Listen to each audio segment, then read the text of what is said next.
இறைவார்த்தை கேட்டு இதயத்தில் ஏற்று என்னாலும் வாழ்ந்து என்றும் பறைசாற்று.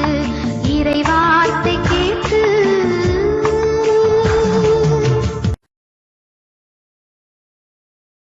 இயேசு கிறிஸ்துக்குள் பிரியமானவர்களே, அருமை ஆண்டவர் இயேசு கிறிஸ்துவின் பரிசுத்தமுள்ள திருப்பெயரிலே நல்வாழ்த்துக்கள். த வாய்ஸ் ஆஃப் காட், தெய்வத்தின் குரல் வழி இப்பொழுது நம் மத்தியிலே கடந்து வருகிறது. நம்மை படைத்தவரும் பராமரித்து வழிநடத்தரும் ஆகிய அருமை ஆண்டவர் நம்மோடு கூட பேசி நம்மையும் ஆசீர்வாதத்துக்கு நடத்துகிறவராக இருக்கிறார். இப்பொழுதும் அவருடைய வார்த்தையை கேட்க கடந்து வரலாம். 2 கொரிந்தியர் புத்தகத்திலே 2ஆம் அதிகாரம் 14வது தெய்வீக திருவசனத்தை தூய ஆவியானவர் காண்பிக்கிறார். கிறிஸ்துவோடு இணைந்து வாழும் எங்களை கடவுள் கிறிஸ்துவின் வெற்றி பவனியில் பங்கு கொள்ள செய்து எங்கள் வழியாய் தம்மை பற்றி யாவரும் அறிய செய்கிறார்.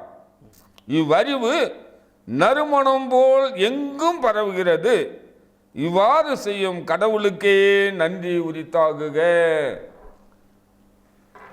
அருமையான ஒரு வார்த்தையை ஆண்டவர் நாளிலே நமக்கு காண்பிக்கிறார்.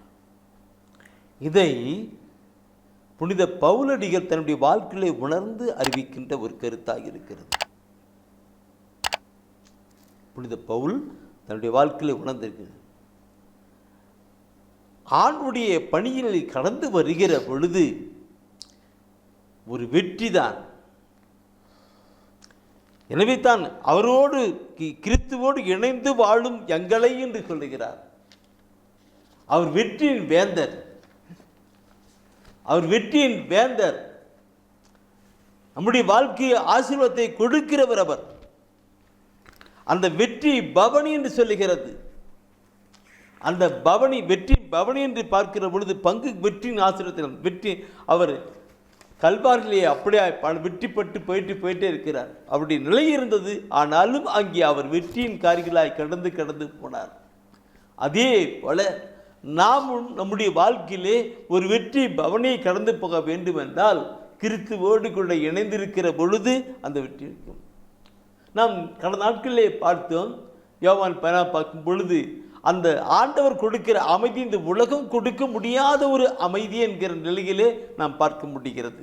யோவான் 16:33 பார்க்கும்போது இந்த உலகம் கொடுக்க முடியாத ஒரு அமைதியின் பாதையிலே அவர் நமக்கு வெற்றியின் பாதையிலே வழிநடத்தி கொண்டு போய்கொண்டே இருக்கிறார். இந்த கருத்தை மற்றவர்களுக்கு நாம் சொல்ல அது நறுமணம் போல அந்த எல்லா மக்களும் அனுபவிக்கிறதா இருக்க முடியும்.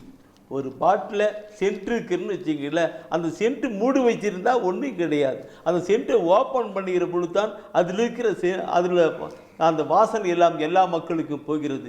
அதே போல நம்மிலே இருக்கிற அந்த இயேசு கிறிஸ்துவுடைய காரியங்களை நாம் அப்படியே அறிவிக்கிற பொழுது, செயல்படுகிற பொழுது அங்கே எல்லா மக்களும் அதை அறிவித்து கொள்ள முடியும். அந்த இயேசு கிறிஸ்துவின் வெற்றியின் காரியங்களை அனுபவிக்க முடியும். சிந்தித்து நாம் பார்க்கணும். இதை நாம் வாழ்வாக்கி கொள்ள வேண்டும்.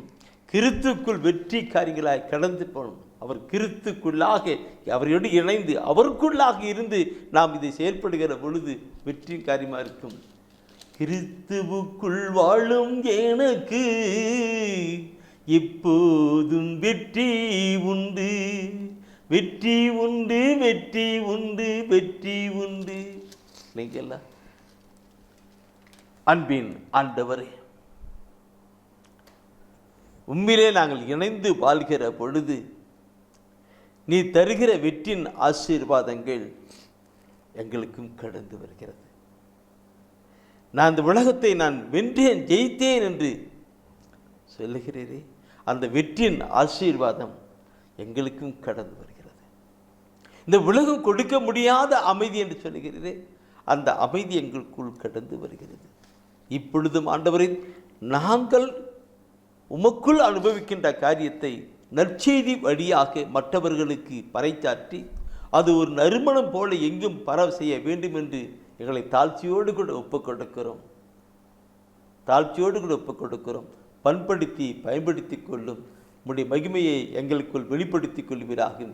இப்பொழுதும் பிதாவே, ஆமென். ஆமென். ஆமென். ஆமென்.